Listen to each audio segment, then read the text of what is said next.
joined and This have meeting is being recorded. audio, and I got this video is being recorded push. So thank you for being present today for this training for Citizen Review Board and CASA volunteers. It's currently the 6th of October in 2022. We are going to use this training recorded for volunteers for a while moving forward. So we'll just let you know how old in advance the video is that you're watching.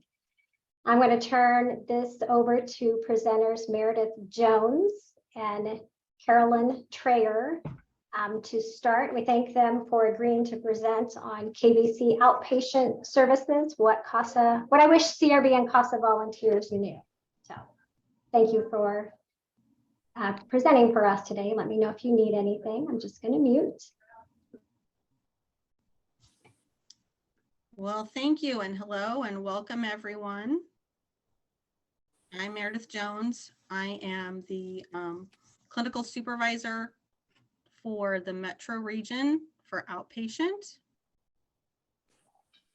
And Carolyn? I'm Carolyn Trayer. I am an outpatient therapist here in the Lawrence office, and I have been in this role for 11 years.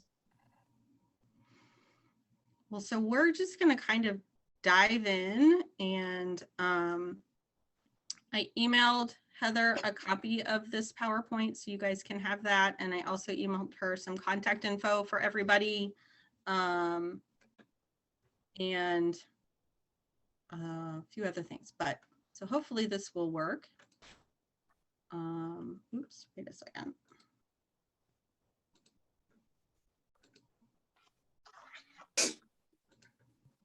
In the meantime, while Meredith is pulling up her PowerPoint, I wanted to let the CASA volunteers know that the materials that Meredith sent to me have been sent to Eric Vaughn, who is sharing them with each of the volunteer advocate coordinators, so they have access to those as well. Meredith, do you need me to try to pull up the PowerPoint? Well, I was just going to ask, can you guys see it? We do not currently see your screen. Oh, okay. Let me try that again. I thought it said it was doing it.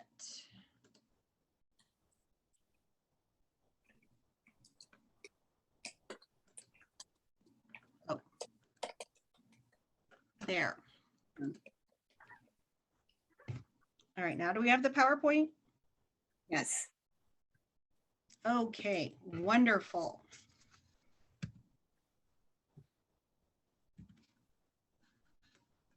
Oh, here we go. Hopefully this works. Okay, so our plan for today is to just fill you guys in on who we are, what we do, and what we do kind of looks like. You all had a really, or Heather sent us a list of things to chat about. And so hopefully we're going to cover most of it.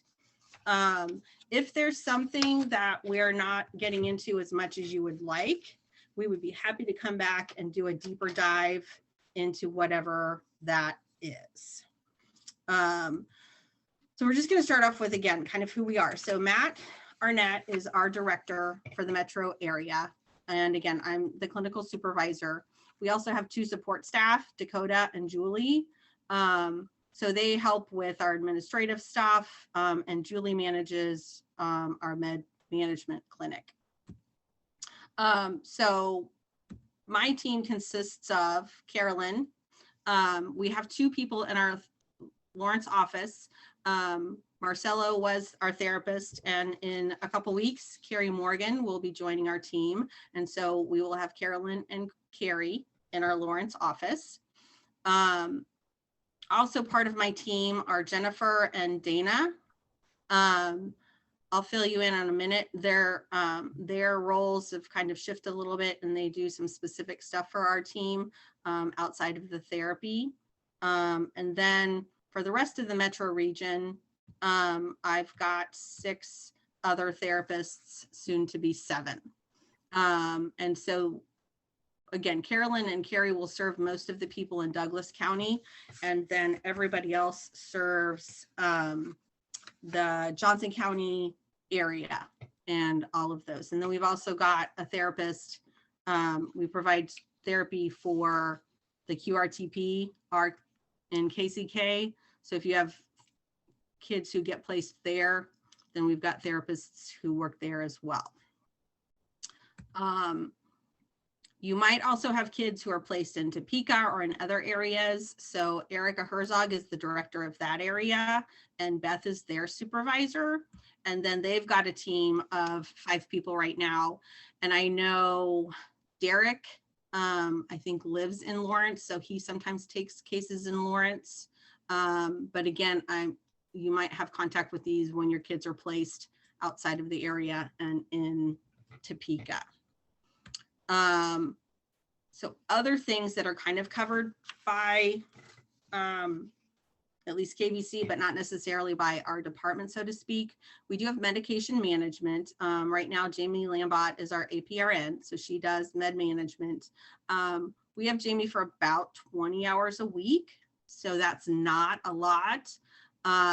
We try and provide as much med management for all of our kids out of the home as we can. It's hard sometimes when we just have such limited services. She's a KVC employee, but she technically just contracts with us. So we don't have a whole lot of flexibility with her scheduling. Another service that's under our umbrella, but not my realm, is we've got substance abuse providers. Alfred and Paula are the supervisors for those programs. And one of the handouts that I sent to Heather is, it's got contact info. So if you want to reach out to any of the other people, I put their phone numbers on there for you. So if you wanted them to provide information, I don't want to give you the wrong information about what all they do. So I'll let you look to them to that. And then PMTO, which again is a separate department. And I know there's lots of questions kind of about what PMTO is and how that works. I did also send Heather just a flyer on PMTO and what that is and how you access those services. But in a nutshell, there's a grant from KU that provides this service. PMTO is a family therapy. It's just very specific in here's the things that you kind of walk through to do it. And so it's when they feel like people meet certain criteria and they qualify for that program, they'll step in and provide that family therapy, utilizing that specific intervention. And so sometimes we've started family therapy and it might be decided that maybe they need the specific PMTO intervention. And so we refer them to that department, and then they provide that service. It's usually 4 to 6 months. And then depending on where they are, sometimes we get that back. We typically don't provide services all at the same time because again, PMTO really just is family therapy. And so that's way too much to kind of do all at the same time.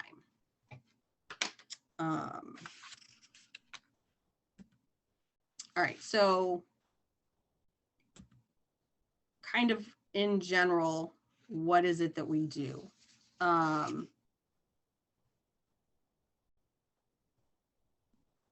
We provide, sorry, I was just double checking my notes. I can't tell what slide I'm on.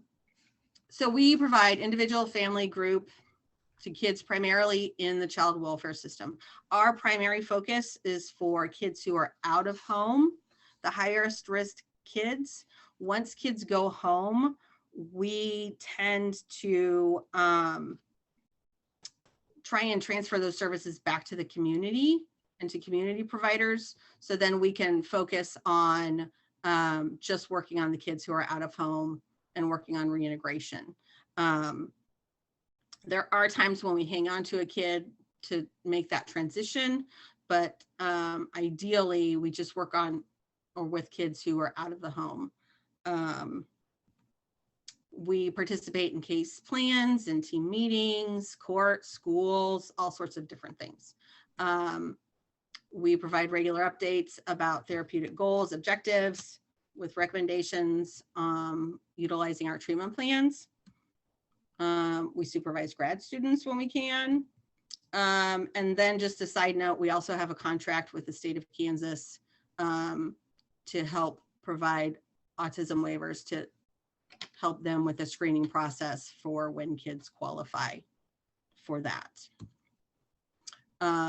Sometimes when we have a psychologist on staff, which we haven't had for, unfortunately, a couple of years, we're able to provide psychological testing. We're trying to find a person to fill that. It's kind of a niche, and we had 2 really wonderful psychologists, and so the bar was really high, and we're just struggling to find somebody that we can fill that role with. So unfortunately, right now, we are not able to do any psychological testing for our kids or for our adults.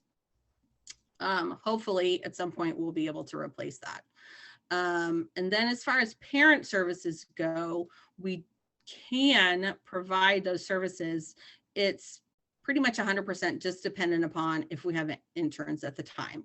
When we do have interns, we utilize them primarily for our parent services. And so they may do the initial mental health assessments, or they may do some therapy with the parent or with couples. We've also, I guess this is another thing. So we've got a couple other departments. So sometimes we've got some folks who can do domestic violence assessments. And there's another one that I'm thinking of that I can't remember. Again, those are separate departments, but outpatient, whenever we get interns, we try and provide some extra supports for parents whenever we can. So I mentioned when I was talking about the organizational chart. So beginning about last fall, part of what KVC has been charged to do is anytime a child is new to out of home, within 30 days of that referral, they participate in a trauma mental health screen. And so one of our therapists is assigned to do that. They may use one or multiple of these different screens to assess the kids. And then they provide the case manager with recommendations on what kind of mental health services they need. For the metro area, Jennifer and Dana are the 2 who do all of those. For the Topeka area, all 5 of those therapists rotate and see kids and make those assessments. So we cover the whole state, but our regions do them just a little bit differently. All right, Carolyn. All right, so I was going to explain, first of all, just the referral process before I get to the TST grid that's in front of us. So what ends up happening in outpatient therapy is that Meredith usually assigns a mental health referral with the therapist located in the county that the child's placed. And we see the child for the intake, just usually get to know the client, gather information either from the client or from the placement. And then we do a treatment plan at the following session. And with every treatment plan, it's within 90 days that we update those. And this is our treatment plan template. So this is from training from trauma systems therapy. So when we submit these treatment plans to the court or have placements and our clients sign this, usually you will see this grid. And so what this is basically if they're in a regulated and stable state, usually they're able to contract for safety, they're able to have an awareness, a sense of self, they're able to be very insightful and regulate their emotions. Usually when they are emotionally dysregulated, what that means is that they have an inability to function based on past trauma. So what this can look like are their emotional triggers. So we think of the emotions. So anger, sadness, maybe they're anxious, withdrawn, they're hyper, they have trouble sleeping, maybe some eating difficulties. And then the behavioral dysregulation, what we think of when we have that is usually a combined component of emotions and behaviors. So when we see that, it's usually a more threatening situation. They're unable to contract for safety. Maybe they have suicidal ideations, a plan for suicide, homicidal ideations. So basically anything that is a threat to self or others, and also physical, sexual aggression, sexually reactive behavior, stealing, maybe eating too much or too little, and substance abuse is within that category. So usually, more oftentimes than not, on average, I would say a lot of my clients, not every client is different for their treatment plans. So we're going to treat the client differently based on whatever intervention that we see fit when we evaluate them. But more oftentimes than not, a large majority of my clients are in the behaviorally dysregulated and distressed stage. And they're usually in the stabilizing. So in that stage of distress, that caregivers can help with emotional regulation, or they are able to protect from stressors, but they can't be both at that point.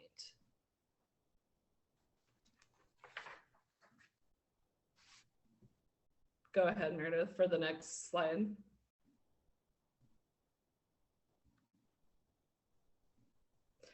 So this just gives, this is our basis for the treatment.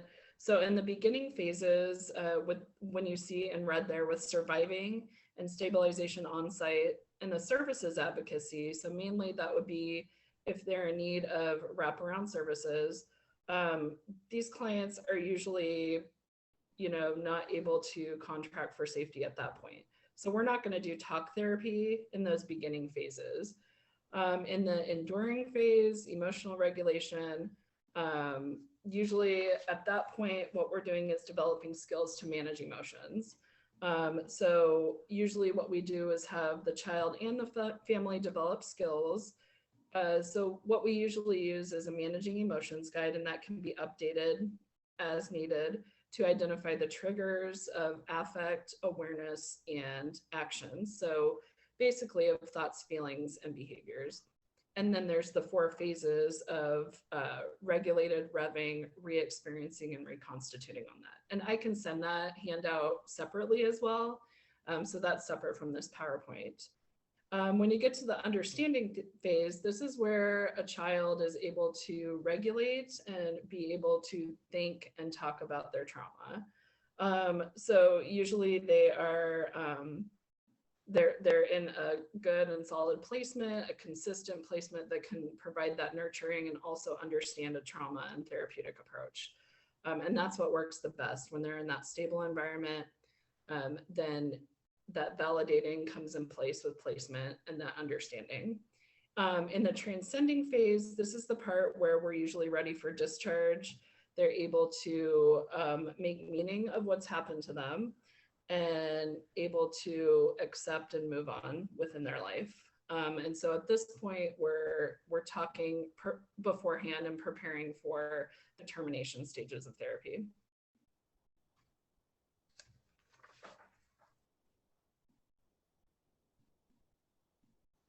So I was just going to add to that. So TST was a training that our agency trained everybody in for the longest time.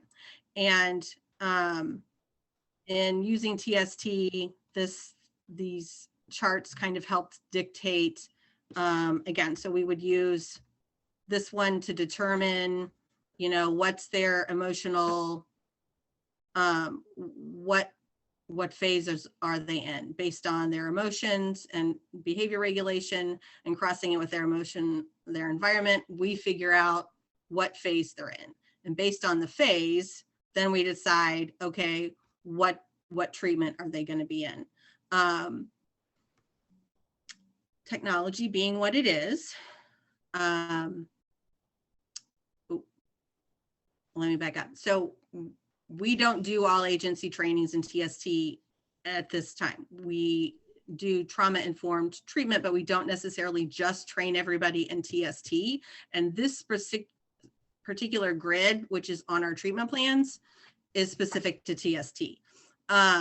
So some of our therapists still mark this on their treatment plans and some of them don't, because not everybody understands what it is. So just as a note that, again, Carolyn uses them on her treatment plans, but not all of our therapists do. And so again, this is just kind of a snapshot of like what Carolyn was saying, that, you know, if a child is in the surviving phase, these are the typical interventions, regardless of if it's a TST intervention or if it's trauma-focused CBT or whatever, but these are the things that you're typically going to see, that if a child is in the surviving phase, these are going to be the interventions that anyone's going to do. If a child is in the enduring phase, these are the skills that typically interventions are going to focus on. Sorry, Carolyn, I forgot to forward the slide when you were talking about all of the little ones. I can't move it, right? I can't move the slides. No, because it's set for mine. So you just have to tell me if I'm being pokey. So go ahead. I just already explained this previously. So we do, as Meredith mentioned, we do more than and beyond than trauma systems therapy. So we use a lot of modalities, including TST. Several of us were trained in TFCBT, so that's trauma-focused cognitive behavioral therapy. So what that is usually involving the client, the child, as well as the parent.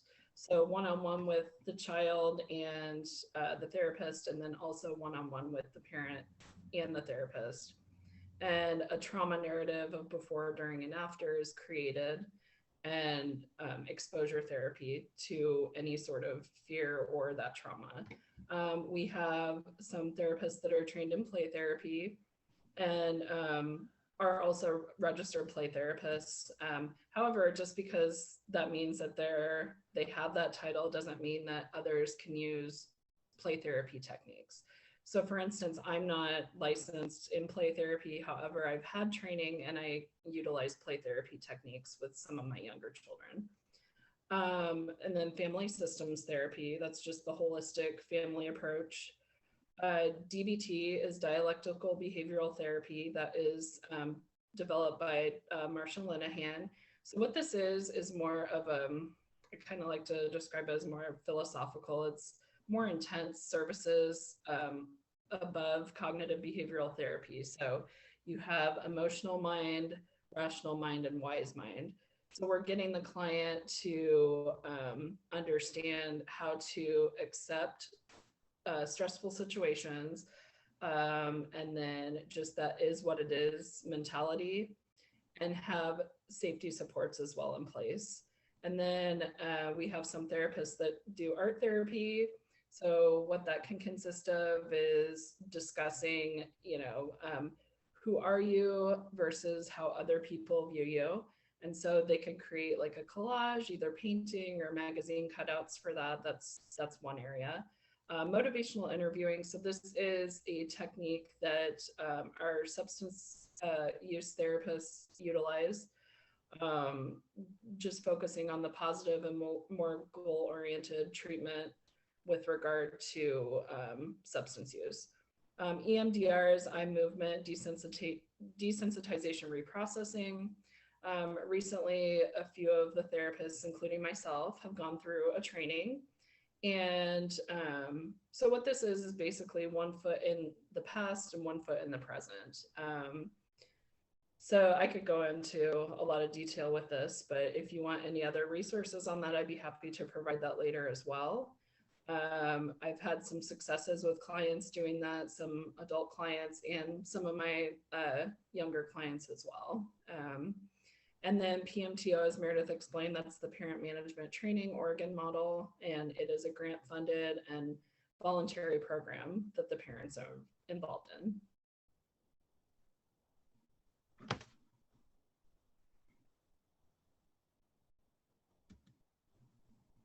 Okay, so this is, I really like this slide, and I use this with a lot of my placements. So the foster placements, parents, when they're getting to a point or those stuck moments with kids. So when they're feeling negative, when they're feeling burned out, stressed out with our clients, I talk about this. So in the left-hand side, you see trauma glasses off. Usually, you know, sometimes we hear parents say like, what's wrong with you? But changing the language into what happened to you is more appropriate. So with the trauma glasses off, sometimes, you know, we hear foster parents say, well, they're just manipulating the situation. Well, if we look at it from a trauma lens, basically what they're doing is they're looking to survive. So this is the way they're getting their needs met in ways that have worked for them in the past, that sense of control. We've heard placements say, well, they're just lazy. They're not doing anything around the house. They don't want to, I don't think they want to be here because they're not doing anything. So rather than, you know, just seeing it like that with the trauma lens, more often than not, our kids are overwhelmed. They've bounced between many placements. Sometimes they lack that executive functioning and that decision making to know what to do first and how to organize their thoughts or their actions. We've also heard, hey, this child is completely resistant and defiant. I don't know what to do. They have an attitude. So basically what this means is with the trauma lens, they're afraid of being hurt. So they don't trust people, they're resistant, they're angry, they're afraid that maybe the placement's going to put in notice. So they're like, why should I even care? I'm not gonna do what they're asking me to do. Again, so kind of, I think some of these are similar. The next one is unmotivated. So if we put the trauma glasses on, a lot of times our depressed children and clients are, you know, have those symptoms of lack of hygiene. Maybe they're sleeping too much or too little. So that made me seem like they're unmotivated, but really they have depressive symptoms happening. And they're also feeling overwhelmed, fearful, and maybe they're disassociated too when they're in that frozen, zoned out state. We also see with trauma glasses off disrespect from some of our kids and teens. So usually what that means is maybe they feel unsafe. There might be a fear there as well. They feel threatened in some way. Their triggers have set in, or things are out of their control. So then we're seeing more of the disrespect. Attention-seeking behavior. So this is more of like the negative attention. They're doing this to get a rise out of the people that they live with, or people within their environment. So basically with the trauma lens, they're feeling alone, maybe unheard by others, and they're really seeking that connection and nurturing. I have the resource on this that I shared with all of you at the bottom if you want to take a look at that. So what this is more of like safe environment and trauma-informed care among schools and with caregivers as well.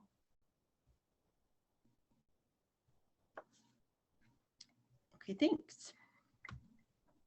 So really the nuts and bolts, what does therapy look like? So the first thing I want you guys to keep in mind is that the way our team looks at therapy might be different than what your community mental health center looks at or Joe Schmo down the street. We look at the fact that therapy begins at the time of referral, not just the first session. And so it's the initial conversations that we're having, the interactions with different people. These are interventions, especially when we're talking with the family or placement. We're gathering info, but we're also connecting with them, empathizing with them, and hopefully getting them to engage with us, and giving them sometimes the fact that we work for KVC can be a barrier to treatment. They don't trust KVC. And so we start from, again, that first phone call and reaching out to people, building that relationship and engaging with them and trying to build that therapeutic relationship before we even walk in the same room with them. Then we move into when we actually meet with them. And so we're going to set up the time to do an intake. We're going to, again, that first time that we meet with that child is really about just engaging with them and developing rapport. We want to get the buy-in. We want to build that relationship and chip away at barriers. We want to figure out what is it that the client wants to improve. We want to learn about their strengths, about what their concerns. And then when we develop a treatment plan, we want it to be client driven. We get referrals for this is what this child needs to work on. That's great. However, when push comes to shove, we're going to develop a treatment plan that's based on what the client wants to work on, because that's where we have to start. And also, Meredith, can I jump in? Yeah. There's a lot of times with referrals that we get, they're kind of general. When we meet the client, they don't have a lot to work on and they're pretty stable. So we also have to go with what's medically necessary as well. So I know a lot of times the courts or case managers just feel like therapy is a given for everybody, and that's not always the case with some clients. So I know that's a very small portion, but just putting that out there as well. Yeah, that's an awesome point. So what Carolyn's talking about is sometimes kids are doing okay. You know, we'll get a referral that says, well, this kid's just been through this traumatic situation. Our goal is to get fired, and we're fired not because all of the problems are solved, but because there's supports that either the child has internally or in the environment that help them get through their day-to-day. If they've got some coping skills, if they are doing okay in school, if they've got people that they can talk to, it's not about whether things are going yucky. It's about having, it, again, kind of goes back to that TST grid, you know, what internal capacities does the child have and what are the external supports? If they've got those things, then they don't need us to. And that's always our goal, is for them to be able to function without a whole bunch of supports that are focused and forced on them. And so again, so treatment planning is an ongoing process. We're doing it on a regular basis. We might do the list of assessments that I included earlier. We might utilize any number of those. We're gonna, or we might do some additional ones, you know, the Connors to screen for ADHD. We can do a depression inventory. We might do a suicide assessment. There's any number of formal assessments that we can use. A lot of times it's also just a matter of observing and interacting and how people respond to us that drive the treatment. So again, what does it look like? Probably not what you think. And so the other thing that I want, again, to kind of think about when KVC provides therapy, it's inside and outside of sessions. We are on the phone a lot, and we do a lot of phone therapy. It's not just having a conversation and answering questions. My therapists spend, you know, anywhere from 5 or 10 minutes to an hour on the phone with a caregiver, coaching them through lots of different things. In between that, we're also texting people. Our clients, kids will text us. Placements will text us. Hey, here's the thing that's going on. What should we do? Or I'm really stressed out and they just need to vent. Or we're emailing people. So there's lots of therapy that goes on between sessions that, again, our interventions and are intended to help these systems heal. And again, just talking about treatment planning, it's more than just the goals and objectives. There's lots of other things that kind of go on when we're forming and ongoing treatment planning. We're going to figure out who's going to participate.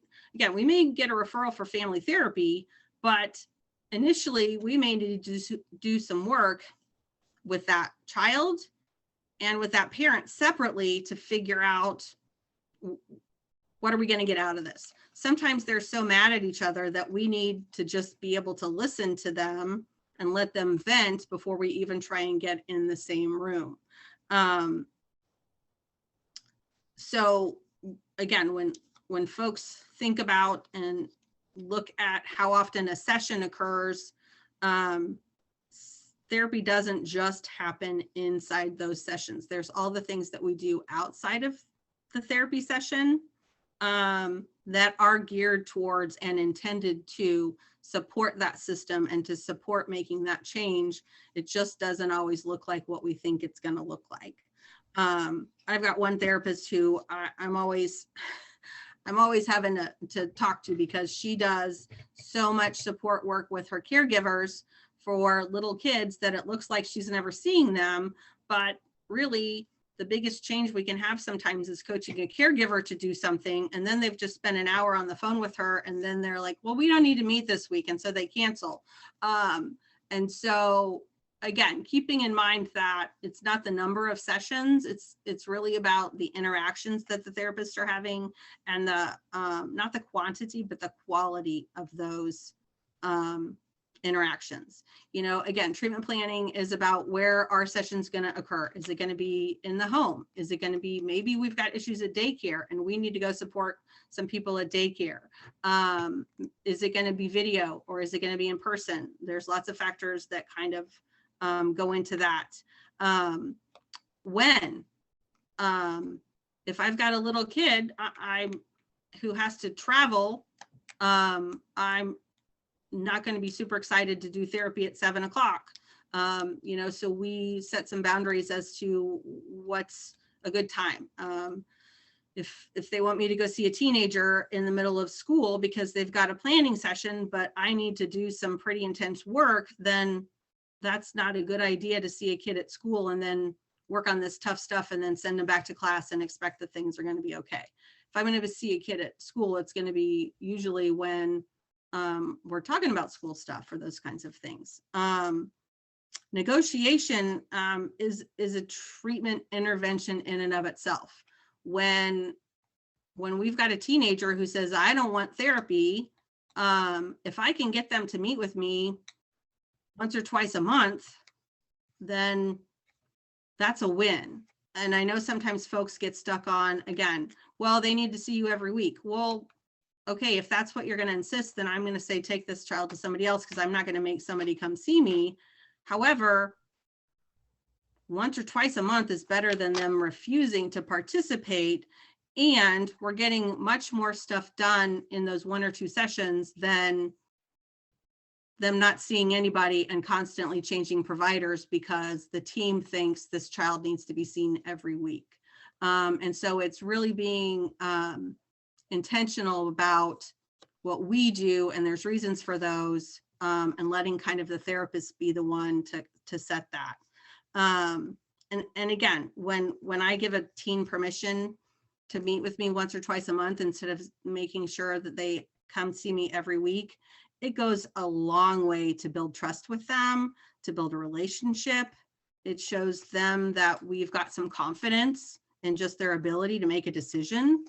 And so many of our kids don't have control over anything.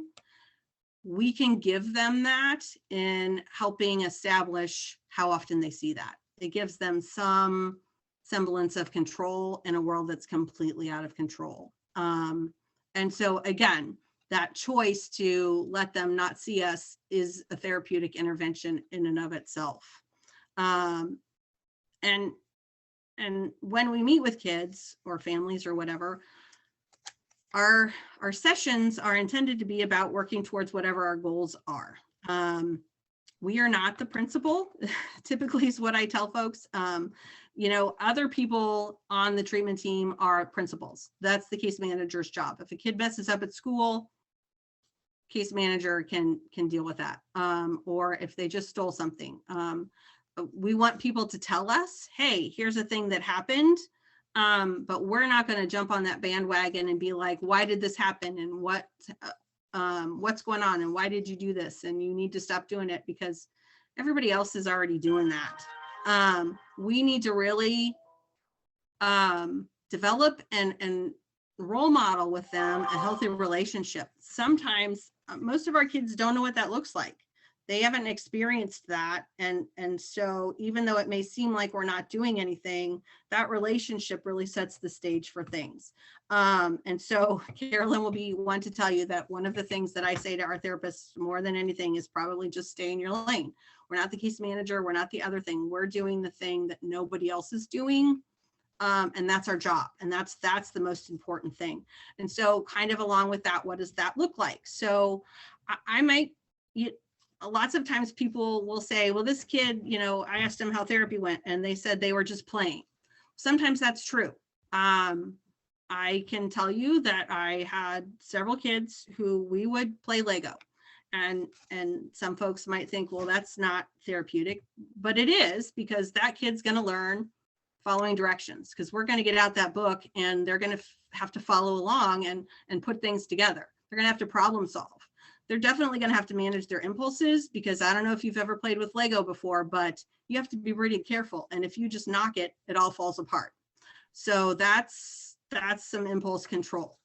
And then I might have a whole Lego kit with the directions, and I might take 5 pieces out and replace all the yellow ones with a pink one.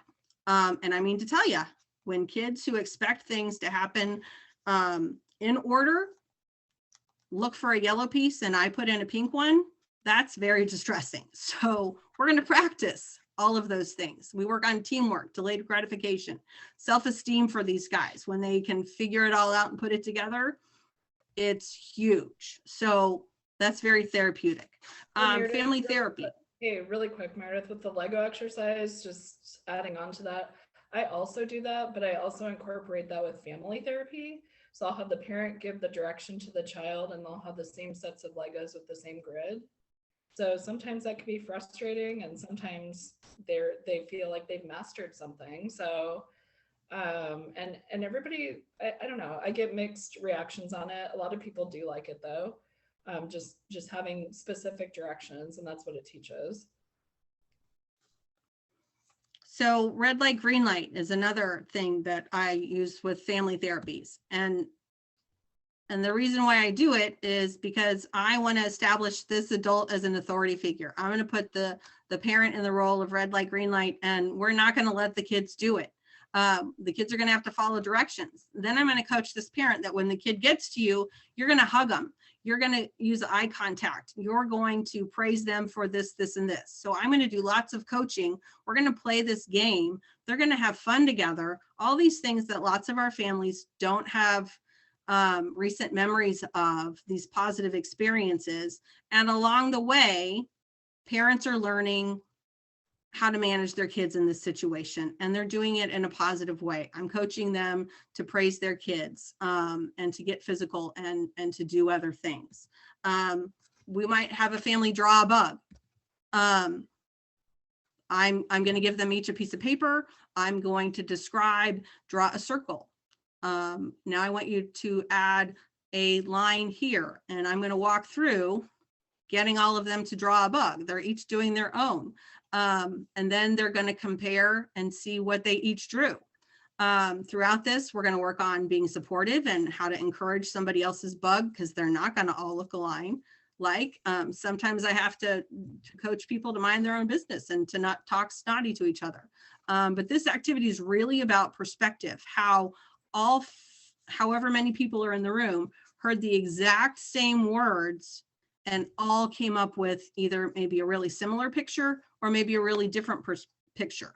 And then we have lots of conversations about how do we talk to each other? How do we hear things and end up with a different interpretation of that? I might have somebody eat a Snickers. Again, sounds kind of corny, but we're going to work on emotion regulation. I'm going to work on trying to get them to identify and describe stuff. This is self-control. This is being present right here in this moment. It's also sometimes, and I know this seems weird and you don't really want to do it, but can you do it anyhow? This is about mindfulness stuff. Another thing might be playing a video game, which again, does not sound therapeutic in any way, shape, or form, but we might do therapy for the first 40 minutes. And then at the end, I might say, okay, let's play a video game. And in that opportunity, I'm just going to give that kid unconditional positive regard. I'm showing interest that I'm interested in the things that you do. I want you to teach me something. I want to give them attention that sometimes just has nothing to do with all of the other things in their world, which again is very intentional about why we're doing these things. And so Carolyn's going to add some things that she does during her sessions too, but I really just wanted to kind of point out that therapy doesn't look like just a couple people sitting in a room just talking about stuff. In actuality, that's one of the I mean, there's lots of times that we do that, but our therapists, when they're being the most effective, is when we're interacting with our families in different ways and getting them to experience each other and just things in a different way, because then they're learning new skills in that moment, in that session with us, that they can then apply later. If we're just going to talk about it, anybody can talk about it, but we want them to experience things in a different way as a means to learn things. Okay, so I'm going to talk about telehealth versus in-person. So historically speaking, the last 2 years, we had to accommodate for telehealth. It was just a given. And we had to get pretty creative and improvise on some of the interventions. So who and what age groups does it work for? So I find honestly that it works better for adults. It works better for teenagers that are more insight oriented. I have been able to do it with younger children, especially those that have ADHD, by doing a 15-minute intervention with a 10-minute break after that, and then intertwining that back and forth. So I'll do various activities. Usually I'll communicate with the foster parent in advance or the relative placement and tell them what we're doing today. If they need some tools, like some art tools or materials, I'll do different art therapy techniques with them, such as I've done the tree of life. So that is more insight oriented on having the child draw a tree and talk about just each parts of the tree, where they're from with the roots, how they stay grounded with the ground, their values, who their support systems are through the leaves or the fruits of the tree. That's just one example. I've done directions, like Meredith has mentioned, just coloring activities with the younger kids on telehealth. I've done a lot of role-playing scenarios. I've worked with parents. I've shared videos of parenting interventions about specific directions, encouragement, positive regard. Some of the barriers obviously would be technology. If somebody's in a spotty area, it's freezing. I feel like sometimes people are more in control and able to cancel a lot of times with telehealth versus in person. They don't feel as bad because they can just not participate. With in person, I feel the effectiveness with that is, as Meredith said, just building that trust and rapport. So discussing upfront just the limits of confidentiality. So what stays in session unless they're a danger to themselves or others.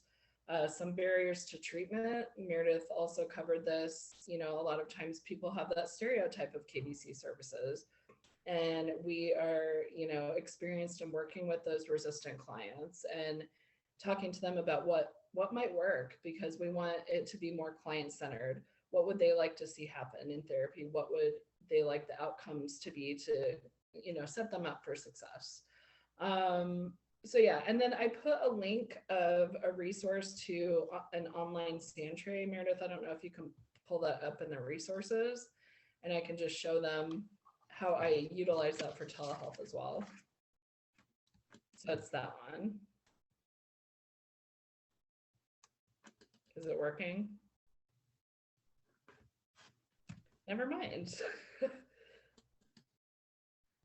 Okay, so here it is. So this is an online sand tray, and what I have clients do is just move the pieces based on like the different themes. So like directive, sand therapy, or sand tray. So we could do different ones. Pick the person that you are, what's symbolic or what's representative of what you like here, to discuss like self-identity. We could discuss like people in their corner for trust, and they'll put different people or items around the sand tray, and they talk about those people that they trust or the environments that are most soothing to them and why. And so, or, you know, sand tray is a lot of just storytelling too. I like to do it better in person.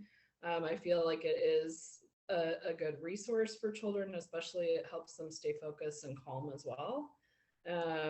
So, and like I said, I do what the client wants to do. That's more non-directive therapy. You get a lot out of that with themes of burial. It could signify death or maybe confusion or some insecurities. And so that's just a sneak peek of some of the sand tray scenarios or interventions that I use. You know, I've done a lot of things like past, present, future in the trays. So they'll do 3 different trays.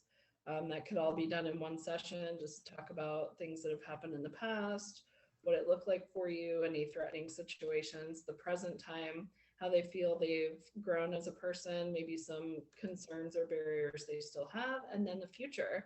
What are some things they want to accomplish or some goals within the next year? So that's what I've done through sand tray, either virtually or in person.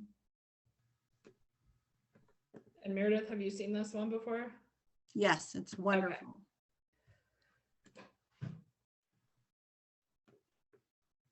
So does anyone have any questions? We'll save questions for now.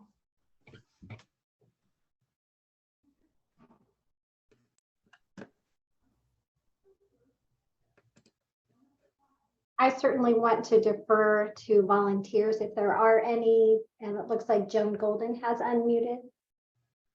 Yes, my question is, what is your caseload of on any given day or week? How many do you see, or because I know you said that some of it may be just talking on the phone with someone, and you may just see somebody twice a month, but what is your normal load of patients that you are working with? So typically it could be like anywhere from 16 to 20 a week. So if we allow for cancellations, we'll want to take on more clients throughout the week. Some of my clients I've seen for a couple years weekly. Some start off at every other week. Some are now at once a month just because they've, you know, met most of their treatment goals. So it just depends. I know during the school year, I'm working a lot later. Most of my 3 to 7 time slot for any given day of the week is pretty booked. And in the summer, it's more flexible. Thank you. So our focus isn't quite so much on you have to have so many clients on your caseload. It's more a matter of there's a billing expectation that they have to meet each month based on about, like Carolyn said, it's scheduling about 16 to 18 sessions a week.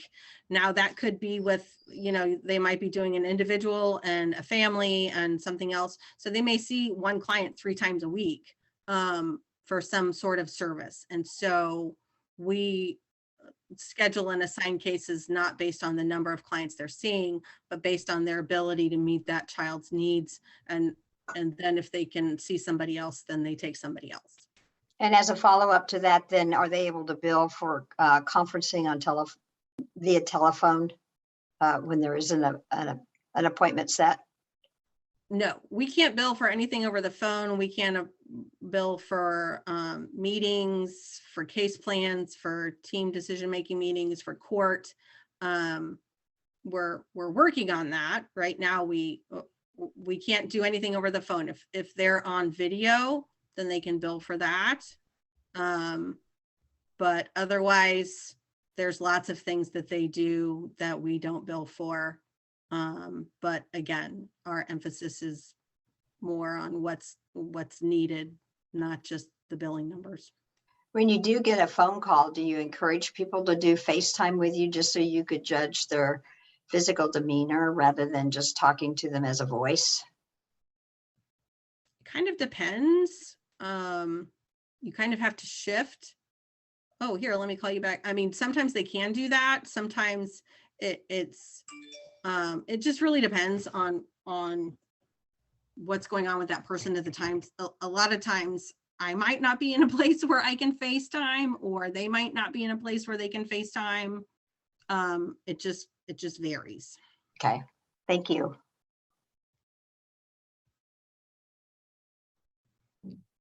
Tammy Bennett had her hand raised a minute ago. I'm not sure if her question was answered.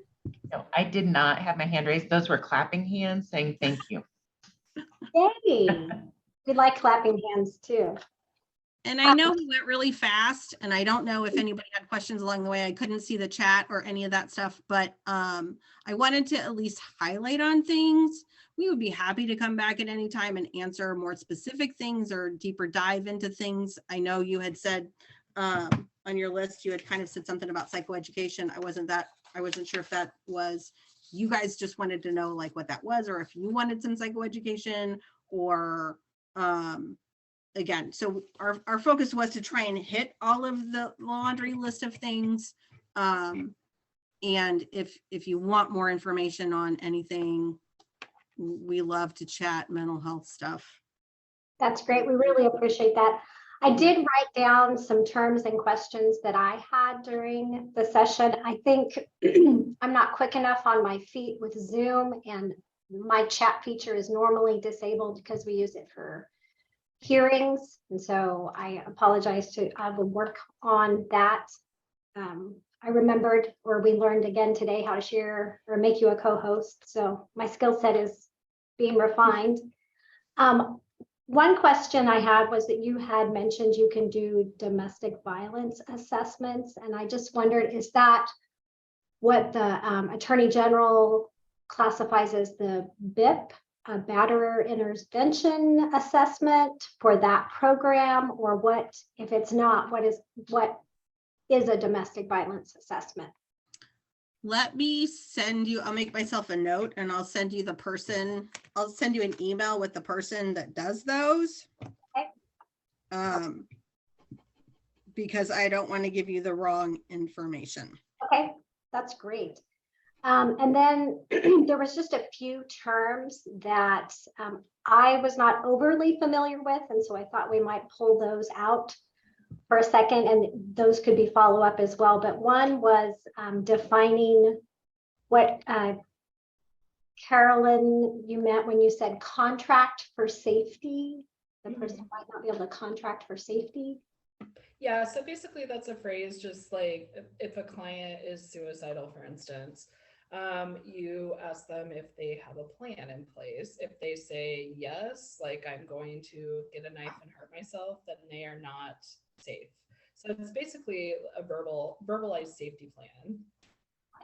If they are able to contract for safety and say, no, I don't have a plan, I just have thoughts, then they're contracting for safety by saying, hey, I don't have thoughts, but I can reach out to the following people for support if I'm feeling that I will have a plan. So that's how they're contracting through safety. Okay, great. Another term was trauma narrative, and it sounds almost self-defining, but I just thought we would pull on that one too. Yeah, so a lot of the interventions that we use, we do the trauma narrative. So I mentioned like the past, present, and future. So discussing from the very beginning what was happening before the traumatic event, what was happening during the traumatic event, and then what was happening afterwards, and what do you want your future to look like. Okay, so that's great. Basically what that is. All right. So again, it's kind of the goal of when we're working with kids, everyone, when you think about, we're going to send somebody to therapy because they've had this traumatic event, we want them to talk about it and then process through it and blah, blah, blah. With our kids, the trauma level is so complex that just thinking about, let alone talking about it, is way down the line. Ideally, we want anyone who's been through a traumatic situation to be able to kind of walk through the story of whatever their trauma is, from before it was happening to when it was happening, and kind of along the lines they get to the point where this is what happened, this is what recognizing I was just a kid, or I was out of control, or, you know, I didn't have control. And so part of that is telling the story, but also kind of rewriting it and being able to forgive either other people or yourselves, and then ending it with going forward. And all of those things together kind of map out the story. And so sometimes it's talking, but again, in a perfect world, they write it out. And so we've got some kids who have a little notebook that's their trauma narrative, and it's a story of that particular or all of their stuff. So, and some kids do it in a sand tray for the younger kids. Right. Just what happens to them as well.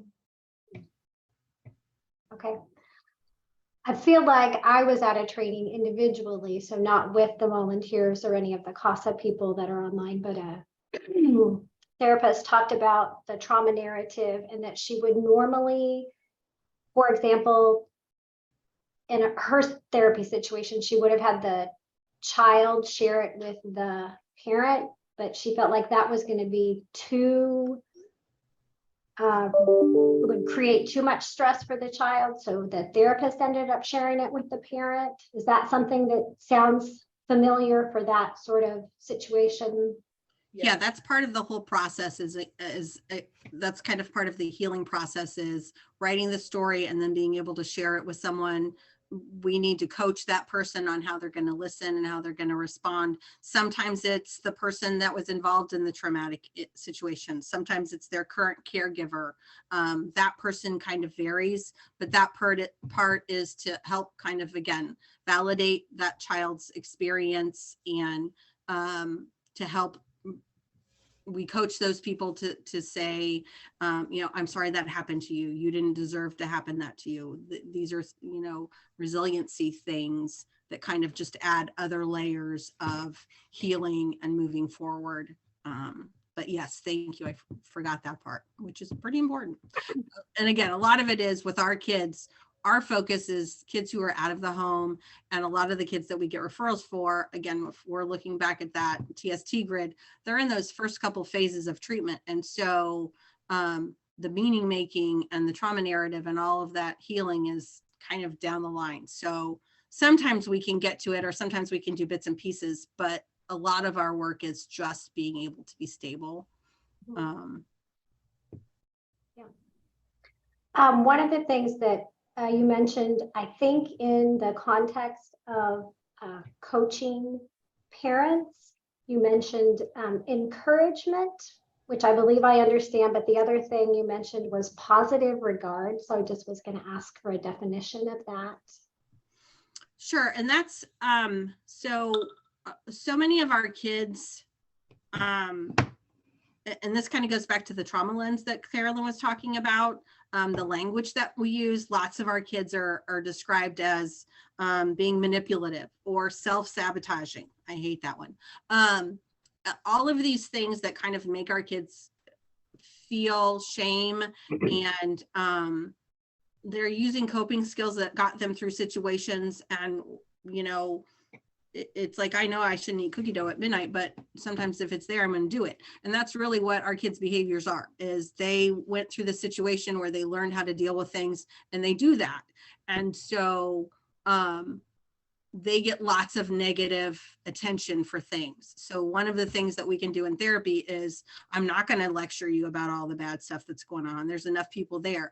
I'm just going to give you unconditional positive attention, because you deserve that as a human being. And so we've got kids who don't want to talk about anything.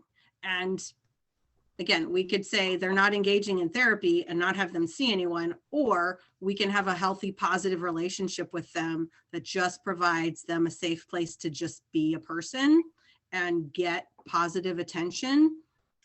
It may not change their behavior now or next week or next month to do all the things that everybody else in their world wants them to do, but it's giving them what their little hearts need to heal.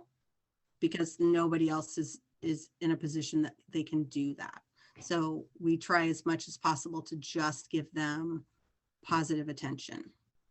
One more question, and I want to again open it up to volunteers. I sort of have in my mind we have 6 more minutes on my clock. So I was curious, and this could be something you guys could defer until later.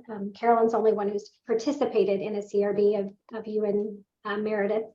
But I was curious what you might suggest of examples of good questions for a volunteer to ask about therapy in a review of disposition. I don't know.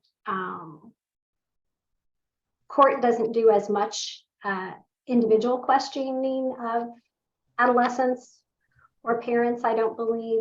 It's less likely for them to get on the stand in a courtroom than to be part of the conversation in CRB. So I just was curious what you might suggest that would be respectful, but also asking insightful or other questions that would be engaging.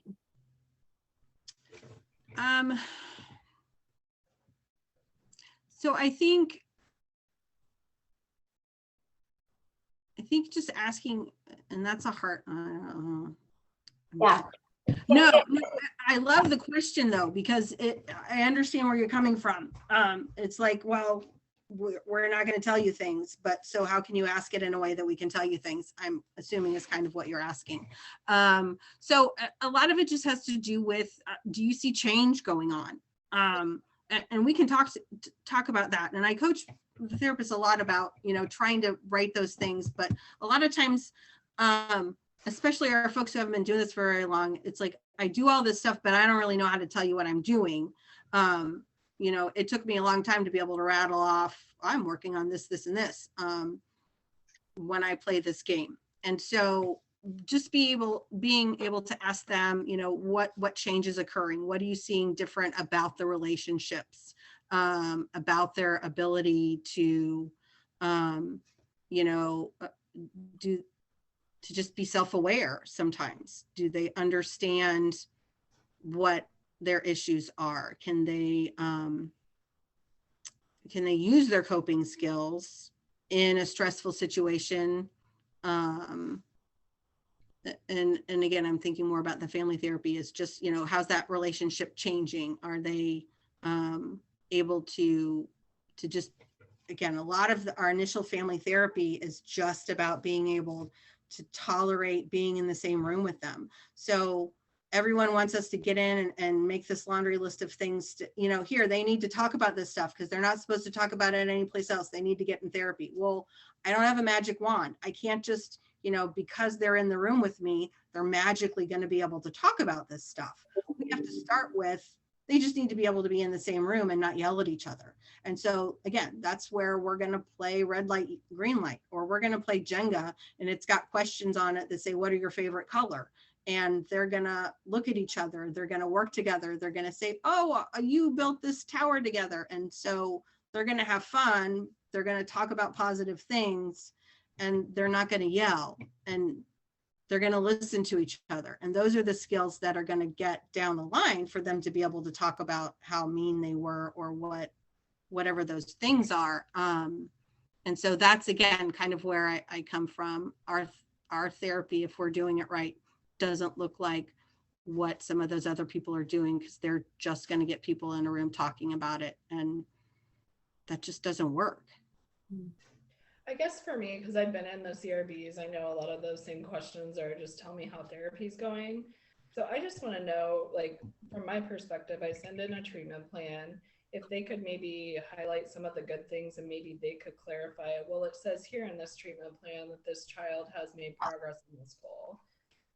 And then I could just briefly emphasize that. Mm-hmm. So that would work for me, because I feel like I'm being redundant, just kind of talking in there. And what about the family themselves? What about the adolescent child or the parents who are engaging? What seems reasonable, fair, and engaging to talk to them about? I think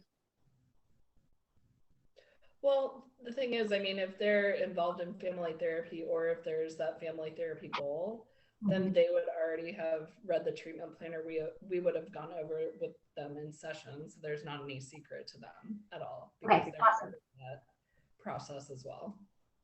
Okay, great. That's super helpful. I sometimes reach out to you when I do hearing prep and copy you on so that we make sure we get treatment plans. Is that something that that you were already giving case managers and I should just be asking them for that routinely, or establishing that with permanency and adoption as a request to include those with all reports? I Or don't hearing? know if they are or not. Theoretically, they should be. So, Okay, I mean, you can continue emailing therapists as well. okay. So, Thanks. I just always want to make sure you know, and if you're available or it's appropriate to engage, we love having you present. Yeah. And the sheet I sent you doesn't have everybody's email on it. It's usually just our first initial and last name and that. So yeah, you can always reach out to all the therapists individually, but that would be our goal, is that case. Sometimes they don't always like what we say, so they don't want to include it. But yes, we definitely want the case managers to send that. And if you're not getting that, then ask them or ask the therapist directly. Okay, great. Thank you for that. I wanted to make sure it's just around 1:15 now. Did we have any volunteers, CASA staff that are gathered together under Susan Allen's sign in the CASA office? Did you guys have questions you wanted to ask?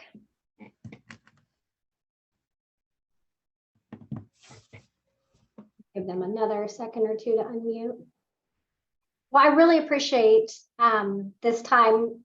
My intern Marin has been like coming in and out of focus because I have the blur my background on, but we were both, when we were off camera, saying that we have found this really helpful. You guys really went beyond my expectations and my knowledge base. And I've been doing this for 25 years. So thank you for that really good educational component. I know Carolyn's probably like, I gave you that thing about the grid and like 10 years ago or something. She wants this. Let's She's like, I know they're going to want to know about this. And so again, just know that Carolyn uses it, but not everybody does. And really it's a great tool, but when people aren't using it necessarily or aren't aware of it, then don't get lost in it. Sure. I guess that was the other question I had written down. Would the new therapist be TST trained, or should we not expect that grid from the new Lawrence person?